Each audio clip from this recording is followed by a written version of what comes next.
Time now for news from the left, and boy, do we have a good one to start with. There's no way of knowing how it got there or whose it is, but it appears that cocaine has been found at the White House. And it wouldn't be a thumping July 4th weekend without Hunter Biden ripping lines off of a bust of Teddy Roosevelt. A mysterious white powder was discovered in the West Wing on Sunday, prompting a hazardous materials call to the fire department. I wish I was making this up, but it's true. Newsmax can confirm the powder is presumed by the fire department to be cocaine. It was sent to a lab for further analysis. Hunter, I can tell you, was at the White House on Friday, leaving with his father for Camp David.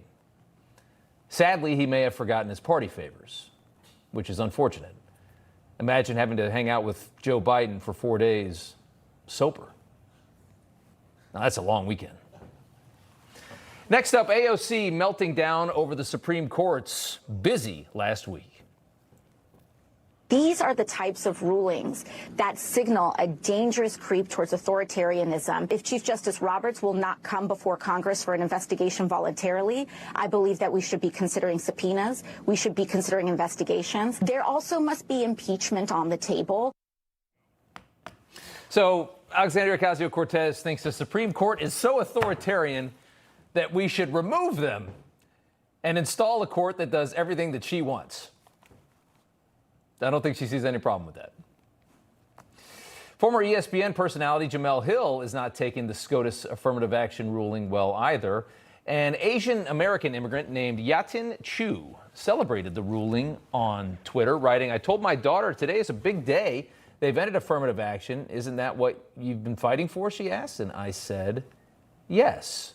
Well, that got Jamel very angry, writing, "Can't wait until she reads that you gladly carried the water for white supremacy and stabbed the folks in the back whose people fought for Asian American rights in America." So now we're on the whole white supremacy thing. You know, the people that got harmed the most by affirmative action were Asian Americans who just got gutted in the application process at schools and jobs, etc.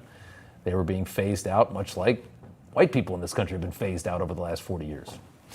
Up next, former Biden mouthpiece Jen Psaki has a curious new theory, saying the GOP is recruiting an army of Muslim Americans to attack the trans community.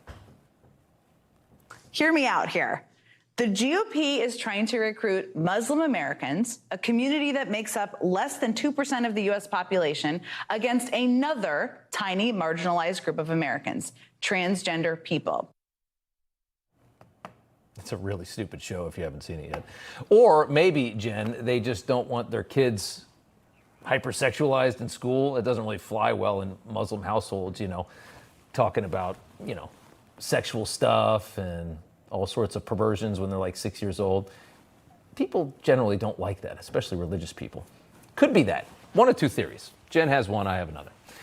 All right, and finally, the mainstream papers have been hilarious on the Hunter Joe scandal, and the New York Times, of course, will do anything to protect the Biden family, even on Hunter's deadbeat dad story. You know, the one with the daughter, with the stripper that he so wishes would just disappear. The Times writing, seen through one prism, the photos are a powerful public testament of love from a mother to her daughter.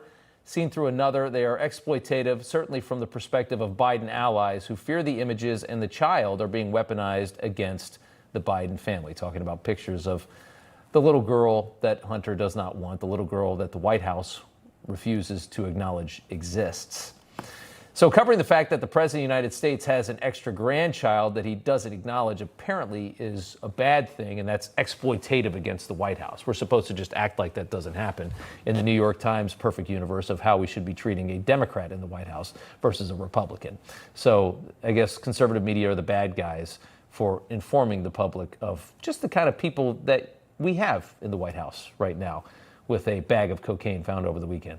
If you ask Joe Biden how many grandkids he has, he will say 6. And evidently, staff at the White House have been instructed to always say 6. Joe Biden has 7 grandchildren. One is a very adorable little girl who is very inconvenient. But that's the real number.